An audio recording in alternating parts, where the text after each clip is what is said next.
Hey everybody, this is Mike, and I am joined by my buddy, Stigma. What's up, everybody? We are going to do here a little dual commentary on one of the greatest RPGs of all time. Hands down. Final Fantasy III, or in this case, this is technically Final Fantasy VI, because this is from the, is it Anthology? It's Yeah, like whatever. It's always going to be 3 to me. Yeah, exactly, me too. Like, there's a couple of other, I think, Final Fantasies that have been, like, translated over that I don't know the actual numbers, because I remember the old Nintendo or Super Nintendo. But here they added this really cool scene for this version. So I mean, at least the there opening is that cinematics. Yeah. And I vaguely remember. Did you pick up one of them for what was that, Game Boy Advance? Yeah. And that had some cool new added stuff to it. Yep. But yeah, this is like I said. So this is 6. So actually, I'm playing this on PlayStation, and the Game Boy Advance, I think, was like the best version because there was no lag, no loading time. Yeah, very smooth. You know, now that you mention that, I want to say there was some complaints about this one that the battle system was a little slower, and I don't know. I guess maybe that's true, but maybe it's just not bad enough for me to be like, oh my god, there's so much lag. Yeah. Well, I mean, if you play it for 5 minutes, you're gonna get used to it. Sure. You know? Yeah, there's that too, I suppose. Yeah. I do bump up. I bump up the battle speed and the message speed a little bit. You have to. Yeah, I mean, because I've played through this so many times now, probably 10, 12. I bet it's even higher than that, Probably. dude. Like me and you have played is. the ever-living shit out of this game. Yeah, it's true. But yeah, they did a really great job on this cinematic. I miss Sabin there, but he looks so cool in this one. Yeah, you were always a big Sabin fan. Yeah, Sabin. he's just super strong. And especially at the beginning of the game. Yep. What was it? Aura something. Yep, Pummel and the suplex. Yeah, the suplex was pretty sick. There's a couple of my buddies that play that I played 14 with that were out that we when we talk about Sabin, it's always suplexing the train. Yep, you have to. That's a given. It doesn't even do as much damage as the other Yeah, attacks. and you know what? I think when I played this when I was younger, I don't think I ever did that. I think I always Aura-Bolt because I was a Street Fighter player. Yeah. So I love the good old fireball motion. Hadouken. Yeah, you pretty much have to. Yeah. But yeah, I remember like the first time I fought the train with him, and it's like, I wonder if I can suplex this bastard. And it was like the greatest thing that ever happened. You were just on a higher plane of thinking than I was at the time. And this game was, 22 years ago? So...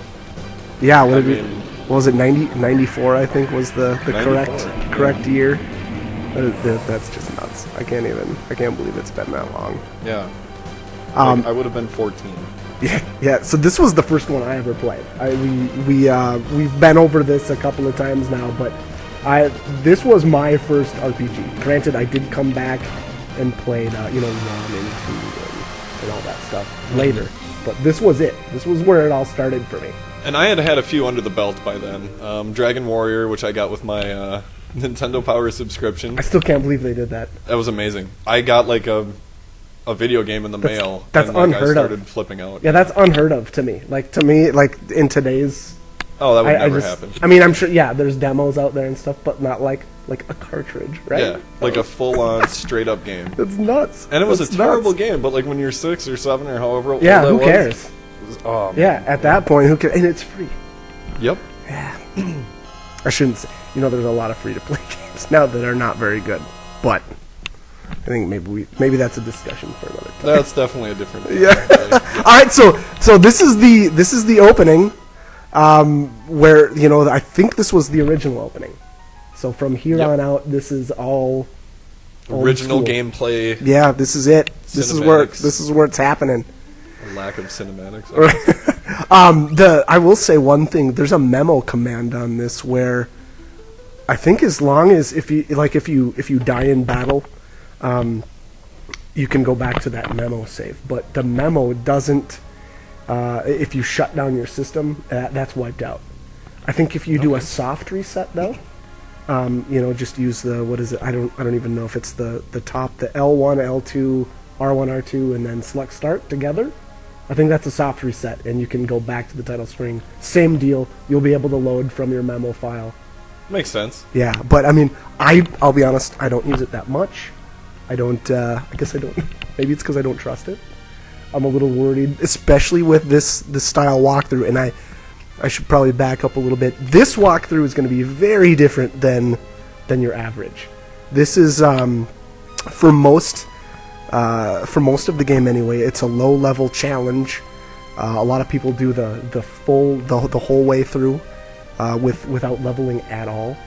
This is a hard mode walkthrough. Yeah, this is like we are gonna play this at like the lowest level possible. Yeah, and I vaguely remember a couple because now again this has been probably my third or fourth time doing this style, and man, there's some really tough spots. Some really, really tough spots.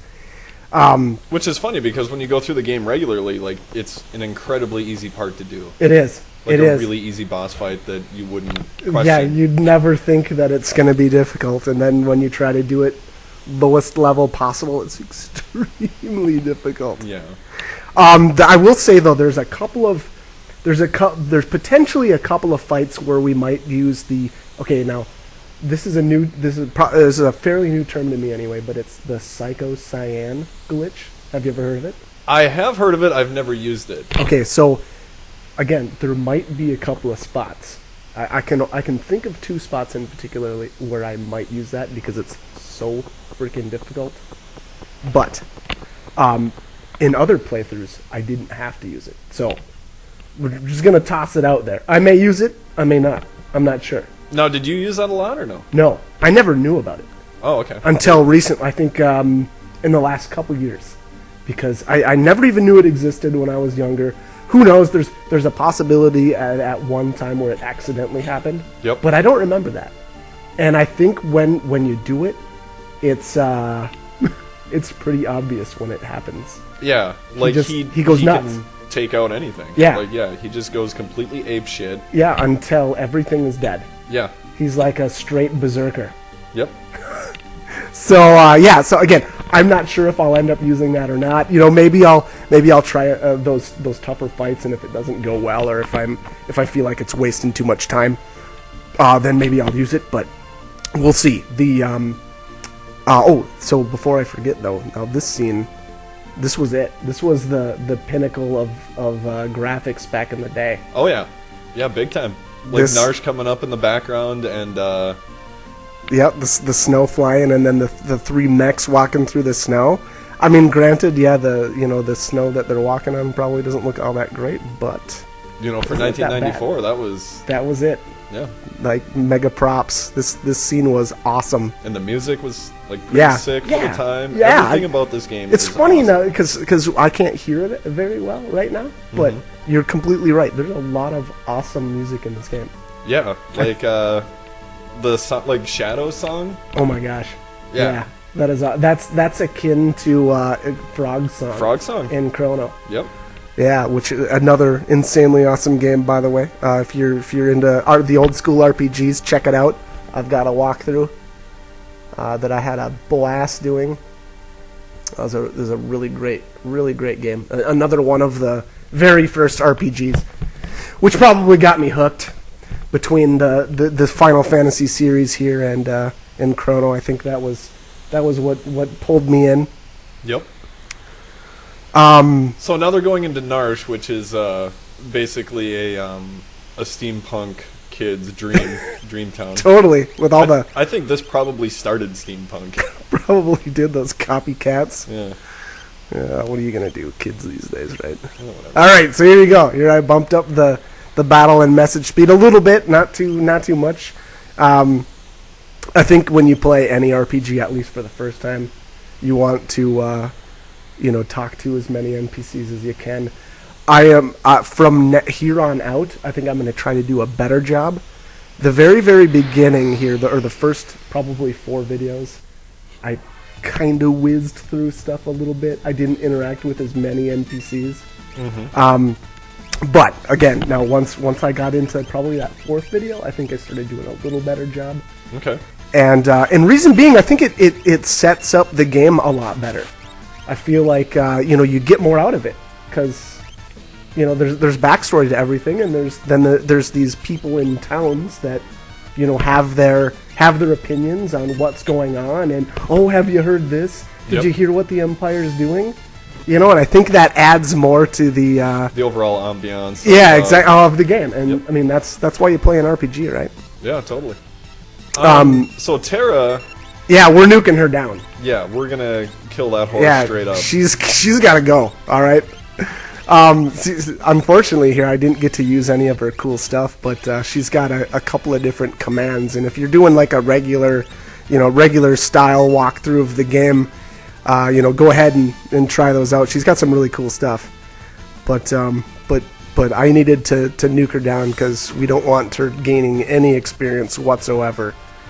Because again, so the kind of the grand scheme of things here, the reason why we don't level is because at a certain point in the game, spoiler alert, you're going to get these espers, and then when you level with them equipped, you get more stats. So basically, if you level the crap out of your characters here at the beginning of the game, you're kind of wasting potential stats. Yep. When it comes right down to it, this game is so easy that it doesn't matter. You can do all that stuff, level your head off right at the beginning of the game, and it's not really going to matter. But I'm going for perfect stats. Yeah, well, you're a perfectionist. This is what you do. Yeah, so this is it. So this is what we got to do. This is the bread and butter right here. It's weird though, like seeing not playing as Terra in this, because she is such an overpowered beast. She's insane. She's insane. And it's funny too that you mentioned that, because I feel like when you do the low level challenge like this, she is essentially your weakest member. I believe she's got the lowest health stat of anybody in the game, and definitely the lowest level. She starts at level 3. Yep, that's right. At a certain point in the game, the way that the recruiting works in this is that usually when you recruit somebody, the next person comes into your party at the level, they call it like the level average. Mm-hmm. So that you average out all your different characters. Some have special rules, like it's always the level average plus 2, or level average plus 1. So, but what that really means is that you want to try to keep everybody as low as you possibly can. Yep.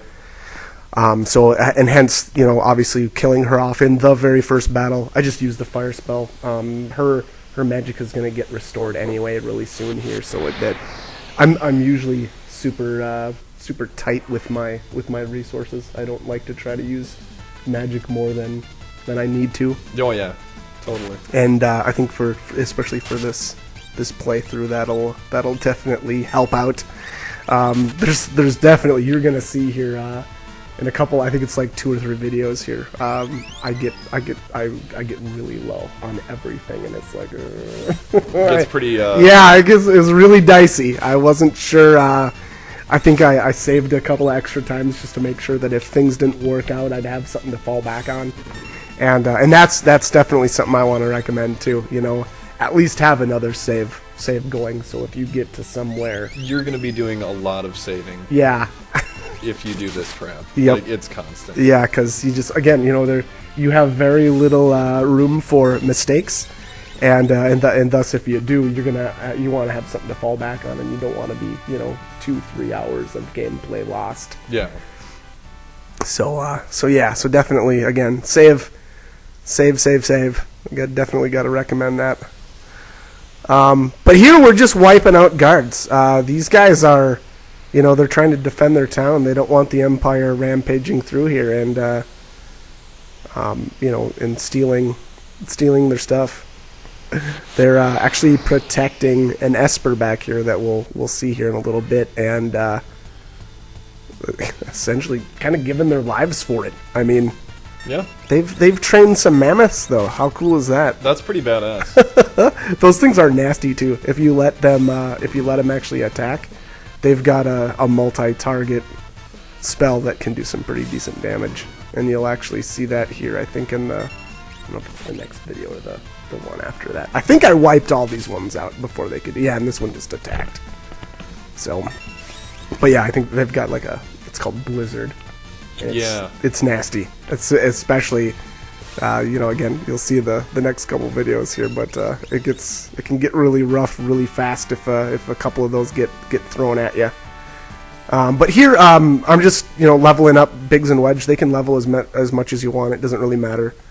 Their levels aren't added into the mix, I suppose. And they'll actually be leaving here pretty soon. So they're definitely your main muscle for this part. Oh yeah, they are 100% needed. Again, I don't think you can run away from any of these battles. So other than in here, this cave here, you can finally start to run away and stuff if you want. But with Biggs and Wedge, why bother?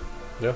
But anyways, all right. So this is going to be the end of this video already. This went really quick. Yeah, it did. So like, comment, subscribe, whatever you want to do. But we're going to keep doing these dual commentary videos, and I hope you guys are liking them. So stay tuned. All right. Thanks for watching.